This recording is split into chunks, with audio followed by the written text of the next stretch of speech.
Dan Morris, you're watching Bosun Dan Bushcraft, and today we're going to start work on the Stealth Camper, or at least that's what I'm calling it, the Stealth Camper.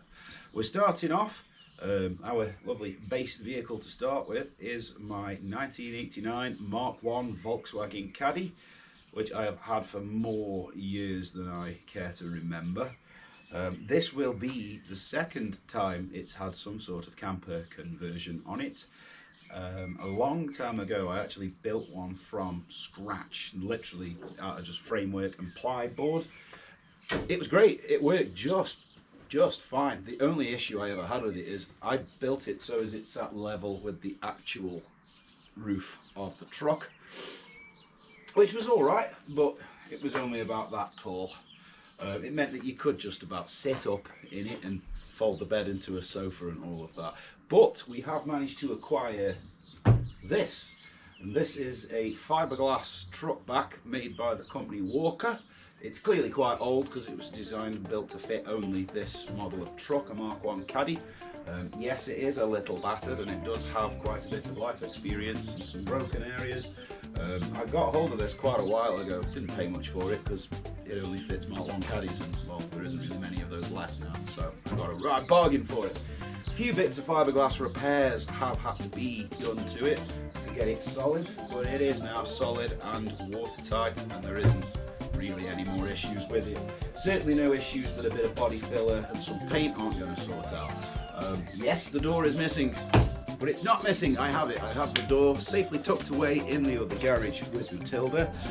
So first things first, what I need to do is actually get this thing attached to the car and sealed down to the car, because at the moment it's just held on rather sloppily by some G-clamps. I didn't want to drive around with this thing on the truck for as long as I've had to, but problem being I have had to do that because I haven't got anywhere else at all that I could keep it. So what I need to do, get rid of these G-clamps, drill the hole. I'm not sure exactly how this would have been anchored in the first place because it doesn't have any holes already in it to bolt it down to the top of the load bed sides. So I don't know how it was attached originally. I don't have that. What I'm going to do though is underneath here it does have some pre-drilled holes. I can't find any right now. Ah, there's one. It does have some pre-drilled holes already in the load bed sides. So my plan is to drill through the fiberglass to expose those. I am then going to glue a wooden beam across the top of this, which I'm then going to put some bolts through so I can actually bolt it down solid. And once all that's been glued together and is ready to be used, I'm then going to lift the sides up one side after the other and actually seal it down onto the truck to stop the water coming in, because the water runs all bloody everywhere at the moment. The shape of the sides of this, I like the shapes, but the shapes encourage water to run under and in, so we've got to seal all that down.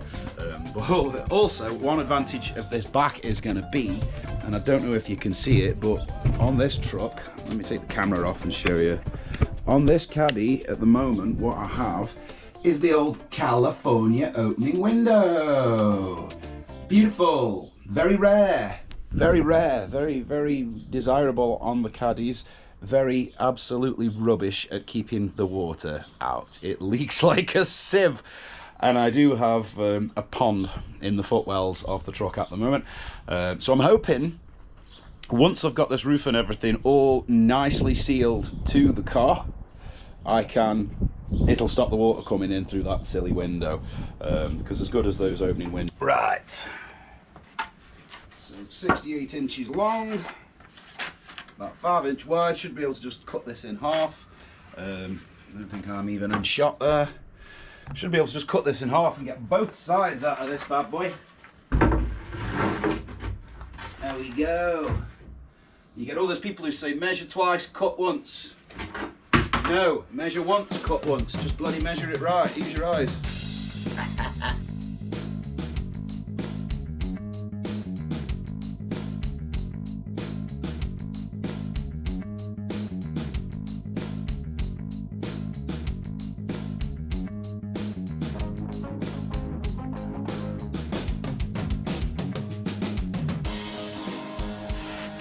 Right, not perfectly half and half.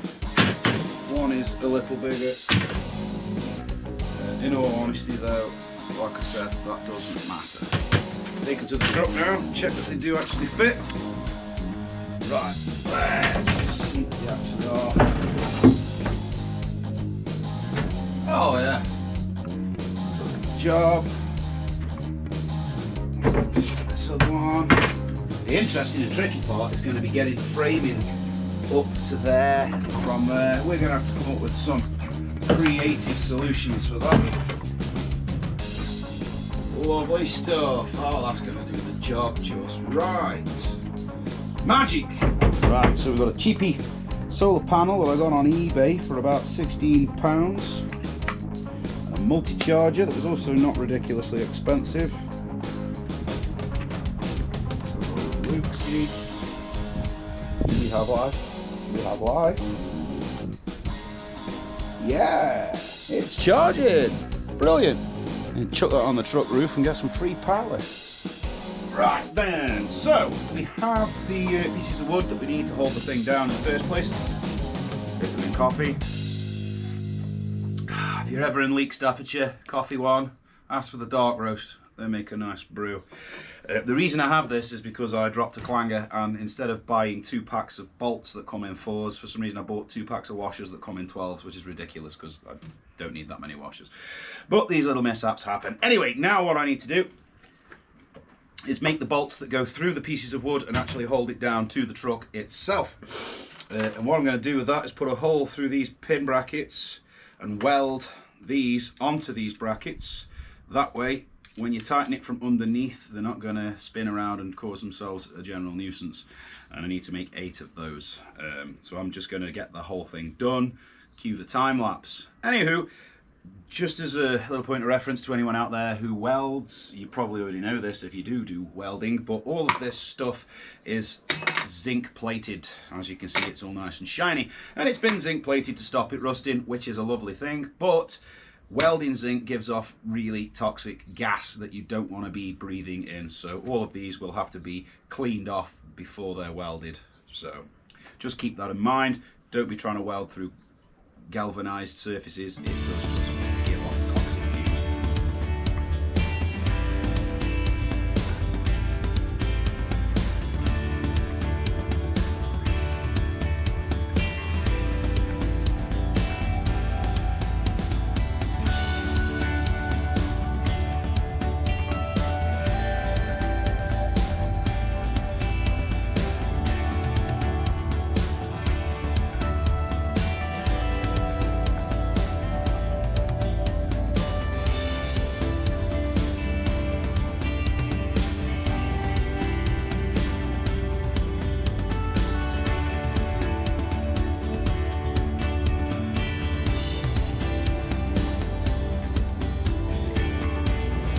Welcome to the back of the truck, where it is quite dark. I apologise for that. So, as I said earlier, now that we've got the wood and we've got the brackets made, there aren't any holes in this. I have no idea how they made it in the first place. But I have an idea. Since I'm going to glue the wood to this and use the bolts to set it, what I'm going to do is I'm going to put larger holes through the fiberglass than I know I'm going to need, and then I'm probably going to put larger holes through the timber piece than I know I'm going to need as well. That way it should all marry up without any problem, and I can just knock it level and then bolt it down, and the glue will then seal the wood to the fiberglass, and once that's gone off I can then seal the fiberglass to the body of the truck, and once it's all pinned and held itself in nice and flat, I can then continue working out how exactly I am going to get the frame in here, because the timber frame to line this thing is going to be the tricky bit. There's going to be quite a lot of faffetry to try and find the right shapes to get it to do this, and I can already see things like this bracket here that would originally hold the door up. Probably going to end up slicing those off and getting rid of those altogether. I don't have the hydraulic lifters anyway, so I'll probably just use a stick to hold it in place. I have got an idea for a tarp fastening to the back of it as well, so that you can literally have like a roof going out the back. I don't think it's not original to the truck, but I've had it as long as I've had the truck.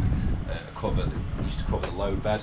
I'm probably going to recycle that into the cover up there, and also use some of the little turn buttons that were already on the truck to anchor that. That'll make it a lot easier. But I think what I'm going to do is just locate these holes and try my best to find them, and we'll see where we end up really.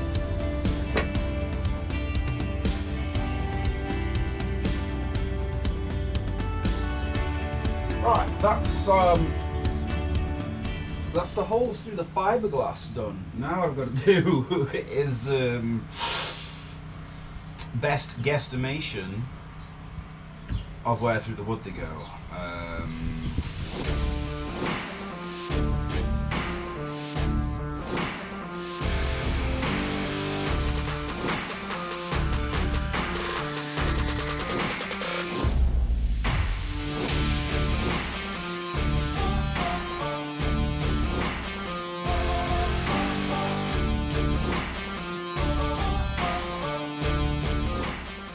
Well, that's all 4 of the brackets in. I haven't put the washers on yet because I'm just clamping it all, and there isn't much room in its present state. So I will put the washers on when I undo them all after this grab adhesive is set, and then wash them up to make sure that the load is spread underneath, obviously. But for the moment, that is absolutely solid and is not going anywhere. Now I'm going to screw the brackets down so that if I ever, for whatever reason, do have to remove this back, they won't spin when I'm unbolting it from underneath. I'm not planning on removing this. Ernie's days of being a pickup truck carrying other people's junk are well and truly over. Hence why I'm turning. Right then, it's gone a little dark in here. You just see the edge of my face sticking out. It's gone a little dark now because it's taken quite a bit of time to do this, but we do have both sides now battened down and bolted down. Now what I've got to do is leave that and let the adhesive go off, the grab adhesive, let that grip it properly, so I can then unbolt and seal it down to the actual back of the truck. Now what I need to do is make a same sort of thing, but instead of across the bottom, I needed to cross the roof line up yonder. This is going to take some thinking because I don't know exactly how I want to do that yet. So this is going to be a bit of a thought process. I'm going to have a think about it, maybe make a coffee, and then come up with a solution. It looks simple enough, and yeah, it isn't mega complicated, but I just don't know exactly how I wish to do it. I guess I'll find out in a minute. Right guys, so I've come up with what I think might be a nice little solution to getting the frame up there. Let's test that theory out.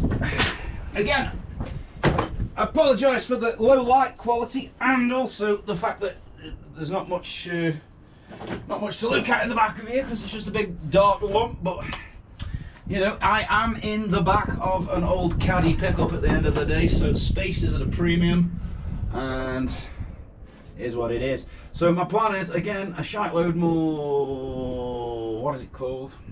Stick grab adhesive, and then prop it with some stickies.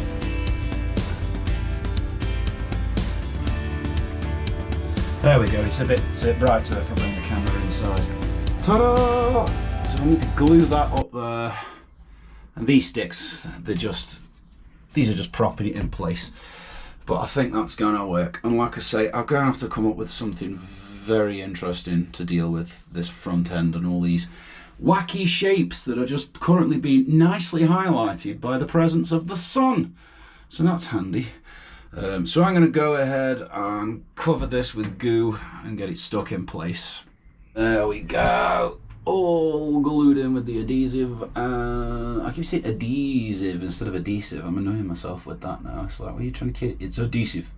Anyway, it's glued in and propped. So probably late tomorrow I'll be able to knock those props out. Because I'm working with this adhesive stuff, I need to get the other side done, really. it takes a good 24 to 48 hours to go off, so there isn't really the time to waste on that score. So I'd better get the other side made, get some props made, and get that thing stuck up there. Alright, different day, because I had to let this contact grip stuff, I don't know what it is, sticky stuff, I had to let that go off. But unfortunately, because of all these silly hippie environment laws, everything is now solvent free, and after what's pretty much 48 hours, the stuff is still pretty pliable. That's not really what I wanted. Can't really do much about that until it goes off, so we'll try and continue with some framing works. But so far we do have the frame sections in across both of the bottoms and both of the tops. Now what I need to do is work out some angles and stuff to get the actual ribs in, because those things that look like the ribs, they aren't, they're just props holding everything together while it's gluing itself up. Although at the moment I am wondering whether I might be best sealing it down to the truck today as opposed to making wooden ribs. I shall have to decide on that in a minute. I'm going to take a look around and see what I think. I don't know, I think I might be better just sealing it down and giving this contact adhesive, or what is it called? Grab adhesive. Rubbish. Solvent free junk. I don't know, I think I might probably be better actually sealing the thing to the body, and then I won't have anywhere near as much water in it in future, so that might be the way forward. Whew, it's hella windy today, so the first thing I'm going to do to seal this on is a nice big splurge of roof and gutter sealant. Keep the nozzle thin because I want to get it quite deep down there to start with, and then I'll do, once that's gone a little bit, I'll do a nice closing seal over the top. Okay then folks, gosh, it looks dark and shady in there. Well, it's been a good couple of months actually since I last did anything to the Stealth Camper project. I've been doing other videos, and obviously anyone who has been following the channel, this is all going to come out a bit weird because it's going to be months yet before this is even up, but in the meantime I've been doing bike videos and things like that, so I haven't done anything with this. Plus I did have an issue with the sealer. I got some water-based sealant that would so just to add a further challenge to the works there, my battery died as I was just explaining what's going on. So what is going on exactly? Right, well, I have finally, let's turn the camera over. I have finally got the bolts out of that door over there, which is the door to the back of this. Those bolts have been very heavily seized, and I could have just got the impact gun, ripped them off, but if I damage the hinges, I'm not going to get more. This is obviously a company who's produced this back. It's quite a bespoke thing. It's not like I can just go on eBay and find those exact hinges. So I've been soaking them for months and months and months in WD-40 and gently heating and cooling them. Finally did take them out with the impact gun after they've been soaked and treated. The reason I had to be so delicate with them wasn't just because of the hinges themselves, although that is a really big component of it. It's because that behind there was two pieces of fiberglass on the hinges that had come off when the door had ripped off. When they put this door on, when they'd made it, what they'd done is this is just fiberglass. Now behind there, what they'd done is just put two steel pieces, really, and they were just two flat pieces of steel. Got one here. That. Now that's quite a big piece of glass. It's not the lightest of doors, and that was whoever built this. It was a company called Walker. That was their effort behind there of holding it on. Not a great effort, Walker, I have to say. So it had ripped them clean off, right?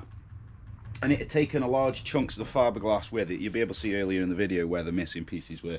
So what I did was take off those little pieces of fiberglass, and I've glued them back on basically, and pressed them on with these bits of plyboard to hold them on while they glue. I'm going to leave them there for a couple of days. Now it's not going to be perfectly neat. There's obviously going to be jagged edges and problems where I've glued them back in.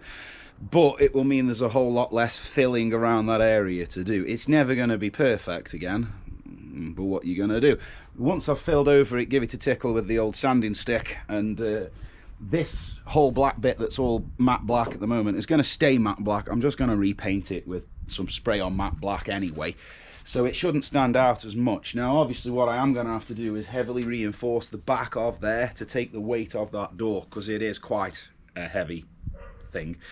It's a heavy thing when you think it's just swinging off fiberglass, even though, I mean, don't get me wrong, they've made this out of some substantial fiberglass. I wouldn't describe it as thin, it's still ripped out. So we're going to have to heavy reinforce that. Now what I really need to be doing now, because as I've said before, I am going to insulate this with spray foam. I've done this before. It makes it 10 times stronger, a bit more soundproof, and basically you wouldn't need a heater in there. I have built one of these before a long time ago, and everybody's like, I bet it's freezing. Quite the opposite. I remember the last one I had in October, I had to, when I camped in it in the month of October, you end up sleeping with the damn door open because it gets so warm in there, so it won't need heating. But what I do need to do is start framing out here. There's some awkward angles to get around to get the frames in, and in the true style of bushcraft, I am trying to buy as little as I can get away with not buying for this project on the whole. So my framing inside there is going to be some recycled shelving that I no longer need out of my gym shed. It doesn't need to be in there no more, so I'm going to be using this stuff to cut up for the actual frame sections. If you can see inside here, it's awkward with a GoPro, you never know whether you can see it or not, but and coffee's gone cold. What we've got is, you can see these shape works, yeah, but you're probably better off around this side. So you can see how this shape comes up and in to the main side piece there. I've got to match that shape in some way with the framing. That's what's going to be tricky. Although, really, here we go.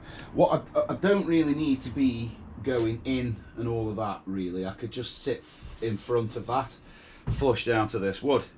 It's still going to be a bit of a tricky thing to make these pieces to get the right, because these are all off angles to each other. I'll spare you that nonsense because I'm going to be doing some mathematically tinkeringy. I might even settle for, let's find a cardboard box and see if we can't make a pattern, and then after that it'll be the easy bit, because I can just bash a load of ribs out, get them mounted, and then get on with the framing up the front of it. That's going to be the fun bit, because that's where the framing is going to be a little bit crazy, but it's all in the name of good fun. It's all in the name of good fun. So I'm going to go ahead and get on with that. We'll get back to you guys when I've got some frame pieces cut and I can start getting them in there, because this is going to be interesting as to how I'm going to actually make these frame pieces. So blah de blah. And I say all that, this is the simplest part in the framing, is going to be the sides. When we get to, if you look in the front up there, you can see above the window there, she comes up at a nice sloped angle. That's obviously a bit of aerodynamic feature there, but the sides kick in as well to meet with the cab. That is where things are going to get really fun. So that's where I'm at the moment. Right, a rib. Perfect. Just the tiniest little bit bigger than it needed to be, which is dot on. I can just tap it into place like that. So now I need 6 of these, but because there's so many highly polished motorcycles lying about in here, I'm doing this by hand to try and keep dust down, because I don't want to be cleaning bikes for the rest of the week. So this is going to take me a little while. I shall return to you when I have a load more sticks. I wasn't even on camera then, was I? I was all over the place. This will be fun. So I've got the ribs made. Obviously there's a few little minor differences or discrepancies here and there when it comes to the actual fitment, so we're just making them a little bespoke in a few areas, and we are going to go kind of belt and braces here. I'm going to glue and screw them to the existing timber framework, but then I'm also going to grab adhesive the back up to the wood there to make sure we've got an absolutely rock solid fit. Now I don't need to go too obsessive here on level or anything. I can do it all by eye.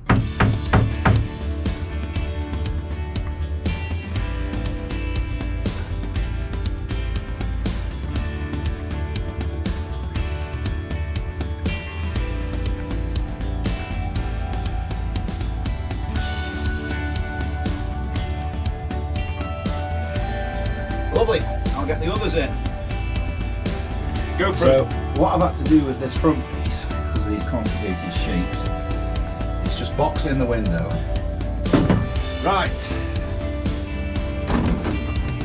Let's see if we can't, in some semi-decent fashion, get a board on it. This is going to take a heck of a lot of really long screws, really little screws. A lot of them.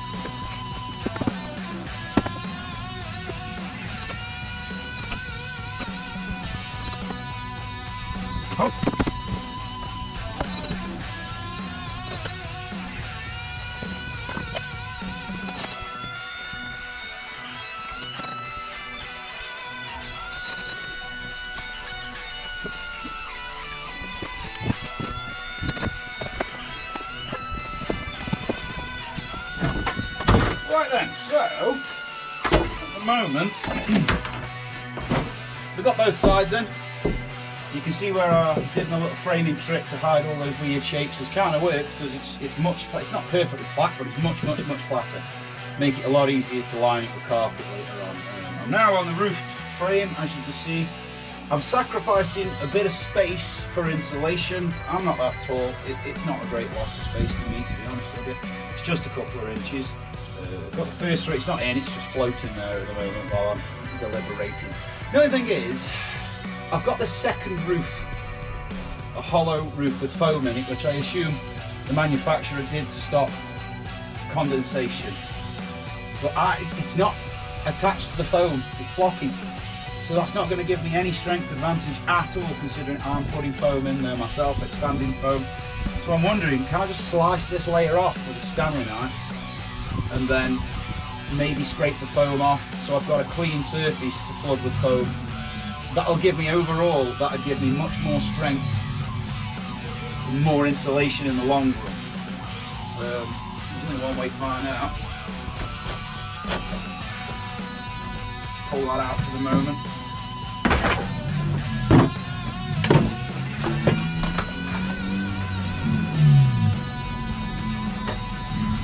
It's not going to be a neat job. Is it actually going through? Oh, it's absolutely shy.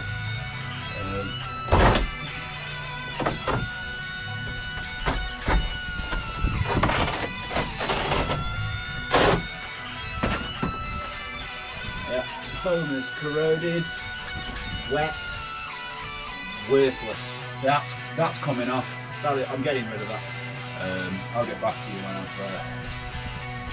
packed all this off. Couldn't find a wallpaper scraper, so this funny little fire shovel will do. Oh, this might look a little extreme, but owing to age and how this thing was stored, this foam's all come loose. It's full of water. The gel coat's all coming off. It'll be far, far, far stronger with my boarding on the inside, and then the expanding foam actually getting to this. It'll water seal it, solidify it, it'll be a hell of a lot stronger.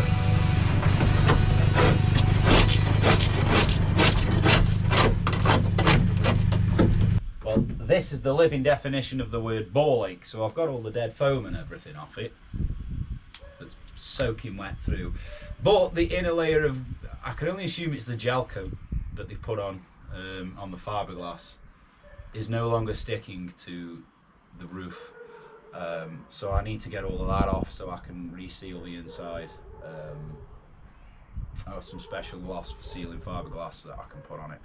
Can't do that until I've got it all off. Well, some bits are sticking, some bits are not sticking, so I'm literally chiseling bits here and there to get it off. That's put me back in time a little bit, but well, not a lot else I can do. It's like I say, it's that loose that I've got to get it off. You know, the whole project will be stronger in the end for it, I know that, because all this floppy gel coat is no use whatsoever, neither use nor ornament. The roof's now floppity as heck, but it won't be when I've finished with it. When it's framed out and full of my foam, it will be brilliant. It's just one of them. Patience is a virtue. I'll be here for some considerable time pecking this stuff off. I'll catch up with you in a bit. Right, so we've got all the roof framework in, pretty much. You can see it all there. La-di-da, all the way up to the back beam here. And the door's on. I can't remember if the door was on last time I made a video section, but it is. It was a bit of a faff. There was quite a few bits that were wrong with it, and I didn't bother filming that because it would have just took too long, and it was quite boring. It was just me filming a mechanism. So anyway, now that the roof frame is in, it is time for me to chop and sort out the inner boarding for both the roof section on the back and then the dip bit there where it goes down at the front. And after that, we can start filling it with foam finally. Once the foam's in, the build's going to go pretty quick after that. It'll just be the carpet lining, cupboards and amenities. Ta-da! I say that. This framework's been the slow part so far, so let's get this board in and boom. So it's been a couple of days because my drill battery charger, not the batteries themselves, but the battery charger died. So it took the good people at eBay a couple of days to get me a new charger. These are the little Parkside electrics tools. They're pretty good, but I have a bit of a bad luck thing where every time I pick up some electric thing I'm going to buy, the first one I pick up's usually broken. I don't know what that is. This drill itself, the first one I picked up, I had to take back and get another. I've had this one a couple of years now. This one's been fine. The charger's never been right. The lights on it have always done funny things. I didn't realise that until I've got this new one, and now I've seen how this one works. The original one was always a bit rubbish. Anyway, by and by, that's what's taken me so long. Not that you guys will know on the video, obviously, but so I've only actually, the annoying thing was I've only got a few more areas to put screws in on the roof, and then the roof panel's ready for foam to go in, and then it is just the front panel up there that needs closing in. La-di-da. This is the slow bit, all of this nonsense. I appreciate it's pretty dull. Anyway, can't sink these in. Last screw in the roof. Ah, lovely. Right, now just get this front piece on, and then I can get on with filling it with foam. This is going to be fun. Right, so first attempt at closing up this front piece. Let's see if I've got it right. I almost never get these things quite right on the first attempt because it's hard to get a good measure. I don't have any templates. Let's have a look. Oh, that's way too small. The top fits. Oh, actually, do you know what? Ooh.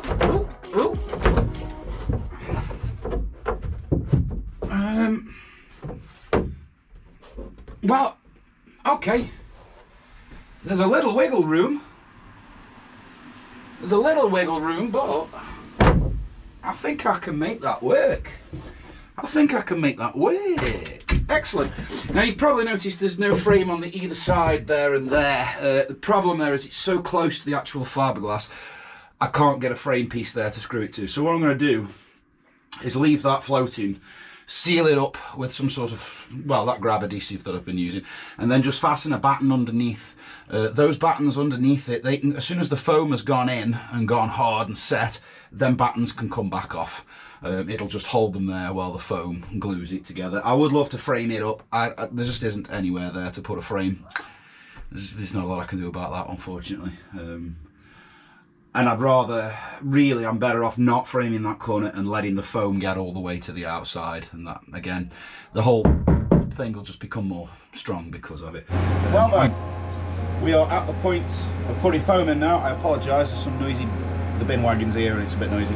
I've got plenty of holes so that it can breathe as it goes in, basically. And I've got some diagonal holes. Right. So as I was saying before my battery died, which is traditional, let's be honest, I've got some holes that go diagonally in through this wooden rib here, so I can get it right back into this pillar at the back there. Now, when you're doing something like this with expanding foam, it is inevitable that it is going to find ways out. It's going to bleed out of somewhere. You're never going to have a perfect seal. My advice, cover up anything that you don't want covered in expanding foam, let it bleed. You can just cut it off, shape it later on, sand it and all that. It's pretty forgiving like that, really. So anything you don't want caking in expanding foam, cover it up. All along here doesn't really matter to me. It all wants painting across the bottom anyway, so all that can get covered in expanding foam and it won't make any difference. Now, when you are putting expanding foam in, obviously it expands, and it expands by a heck of a lot. Don't overdo it, because it expands far more than you're going to expect it to. And if you put too much in, it's going to press all your boards off, or it'll make them bulge really badly. Chances are I'm going to get little bulges in the middle. I don't know, we'll see how that works out.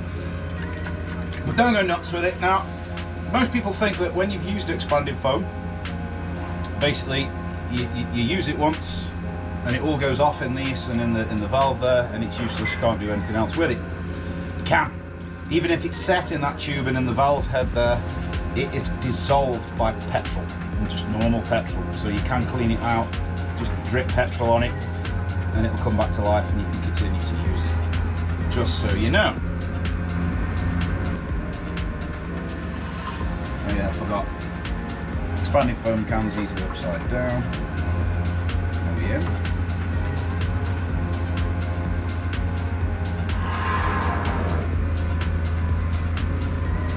Now straight away, what I can see is vapour coming out of that lower hole. So I know that's getting in there. Just going to let it finish getting out of the tube before I move on.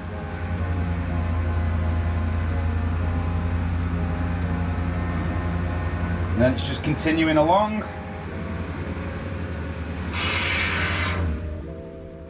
Blasting us.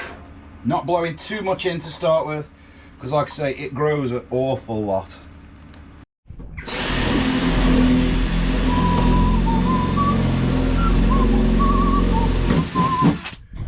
Right, now, to get it in the roof, unfortunately expanding foam cans have to be upside down. They don't work if they're the right way up, they need to be upside down. So I have had to improvise with a lovely little piece of pipe to be able to inject it where I need to. Sure, it won't make too much of a difference. I can't believe it's actually, I don't know if it's just the temperature, it's not very warm at the moment, but this foam is not expanding anywhere near as much as I thought it would do. So I'm getting through a heck of a lot of it. We're probably on like 8 cans at the moment. So, anywho,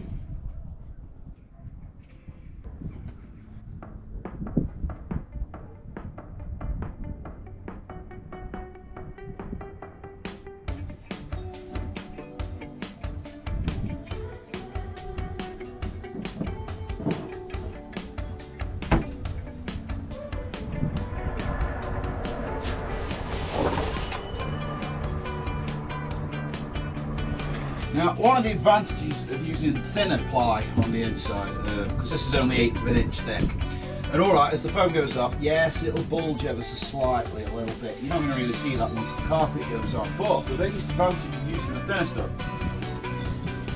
is as you're doing your foam injecting, you can actually tell where the foam isn't, where the flex in the board, where it is, where the foam is, it doesn't bend much at all, and where it isn't, it feels really hollow and bendy. So that's how you find out where you need to get more foam in. Drill another few holes and bang a load more foam in. I mean, like there, it's completely hollow. So whilst the foam in the roof's curing, I'm going to go ahead and start slamming some more into these walls.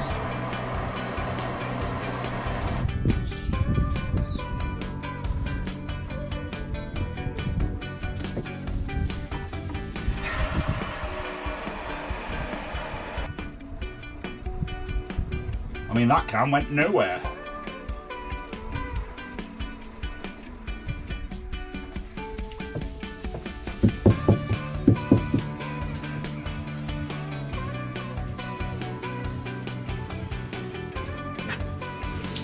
Oh, okie dokie then. So that's all the boards done, all the insulation in, and all the little holes filled over, and we're ready for carpet in there. The only trouble with that being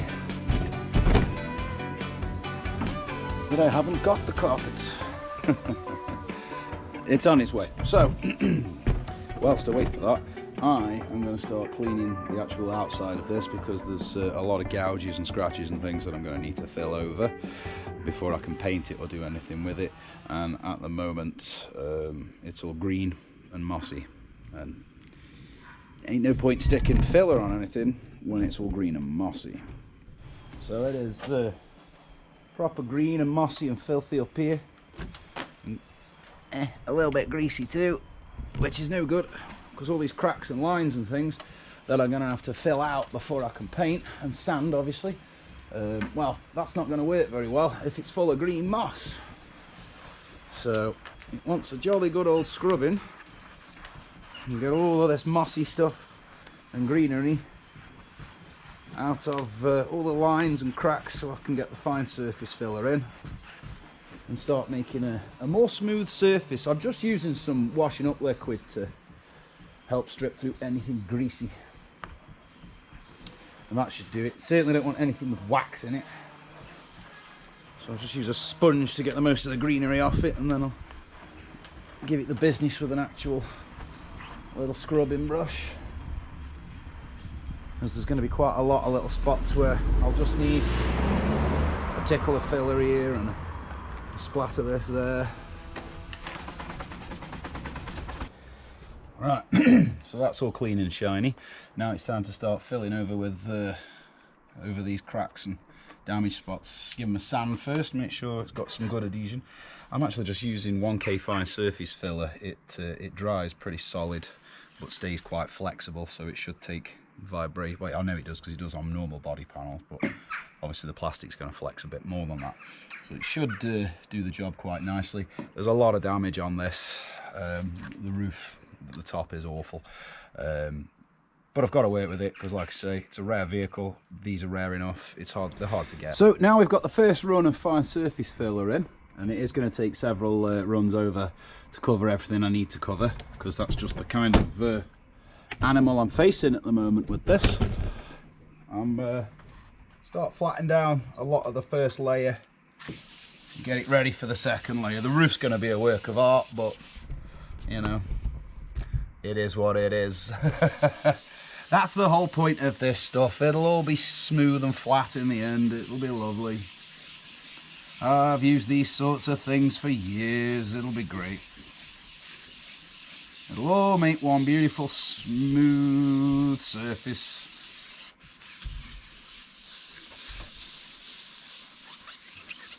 So again, this is going to take a while. I'm going to be here for quite some time getting this anything like, so I'll come back to you guys in a minute. Okay then folks, well here I am in the back of Bosun Dan HQ editing together this crazy video right now. It is going to be a multi-part video. I am figuring probably a 3-part, including obviously the finishing of the build and then the actual camping in it, which is what most people are going to want to see. it's been challenging actually. This video has actually been in the background in the making for so long. So much has changed. I actually started this quite early on, 2024.